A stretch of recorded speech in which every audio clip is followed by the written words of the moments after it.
রাত তখন ৩টে। সারা গ্রাম ঘুমে ডুবে, শুধু এক্সপ্রেসওয়ের কালো রাস্তায় মাঝে মাঝে ছুটে চলা গাড়ির হেডলাইটের আলো। হঠাৎই সেই নীরব রাতটা ভেঙে গেল এক ভয়ঙ্কর শব্দে। এক মুহূর্তে ছিন্ন ভিন্ন হল কয়েকটি জীবন। ফরিদপুরের ভাঙার তাড়াইল এলাকায় এক্সপ্রেসওয়েতে ট্রাক চাপায় ২ জন নিহত, আহত আরও ৪ জন। নিহতদের একজন মাগুরার শালিখা উপজেলার ঘোষগাতি গ্রামের মিনহাজুর রহমান ২৪, অন্যজন পাবনার বেড়া উপজেলার বনগ্রামের ফারজানা ইয়াসমিন ৩০। আর আহতদের মধ্যে আছে মাত্র ২ বছরের শিশু জান্নাতুল ফেরদৌস, যার ছোট্ট দেহটা এখনো মৃত্যুর সঙ্গে লড়ছে ঢামেক হাসপাতালের বিছানায়। শিবচর হাইওয়ে পুলিশের তথ্য অনুযায়ী দুর্ঘটনার সূত্রপাত হয় একটি যাত্রীবাহী যমুনা লাইন পরিবহনের বাস থেকে। ঢাকা থেকে ভাঙার দিকে ছুটে চলা বাসটি হঠাৎ এক অজ্ঞাত গাড়িকে পেছন থেকে ধাক্কা দিলে সামনের অংশ ক্ষতিগ্রস্ত হয়। ঘটনাটির পর যাত্রীরা আতঙ্কিত হয়ে বাস থেকে নেমে পড়ে রাস্তায়।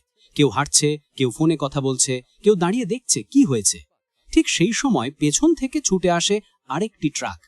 অন্ধকার, গতির তীব্রতা আর ভাগ্যের নির্মমতা মিলেমিশে ঘটে যায় এক হৃদয় বিদারক দুর্ঘটনা। চোখের সামনে মুহূর্তেই মাটিতে লুটিয়ে পড়েন কয়েকজন যাত্রী। চারদিকে চিৎকার, হাহাকার।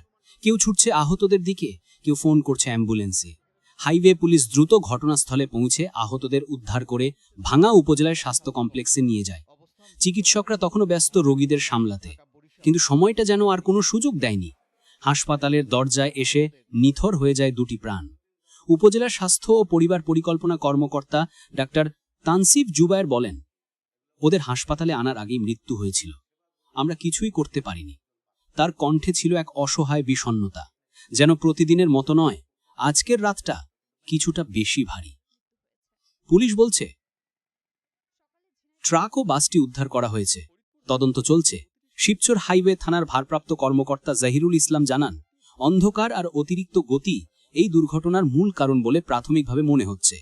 তবে রাস্তার পাশে ছড়িয়ে থাকা রক্তের দাগ, ভাঙা কাঁচ আর ছিন্ন বিচ্ছিন্ন জুতার জোড়া যেন এখনও সাক্ষী দেয় সেই রাতের আতঙ্কের। কয়েক ঘন্টার যাত্রা, কয়েক মুহূর্তের অসাবধানতা, এইভাবেই নিভে যায় প্রাণ, থেমে যায় হাসি। আর ছোট্ট জান্নাতুল ঢাকা মেডিকেলের শিশু ওয়ার্ডে এখনও নিঃশব্দে লড়ছে সে। তার মা ফারজানা আর নেই, পাশে শুধু হাসপাতালের সাদা বিছানা আর মেশিনের শব্দ। জীবন আর মৃত্যুর সীমারেখায় দাঁড়িয়ে আছে শিশুটি। তার চোখের দিকে তাকালে বোঝা যায় এক্সপ্রেসওয়ের রাতটা কতটা নির্মম ছিল। ফরিদপুরের আকাশে আজও হয়তো সেই রাতের প্রতিধ্বনি ভাসে। হর্নের শব্দ, চিৎকার, অ্যাম্বুলেন্সের সাইরেন, প্রতিটি দুর্ঘটনা যেন একটাই প্রশ্ন রেখে যায়, এই অন্ধকার রাস্তা আর অতিরিক্ত গতির দৌড়ে কজনই বা শেষ পর্যন্ত বাড়ি ফিরতে পারে?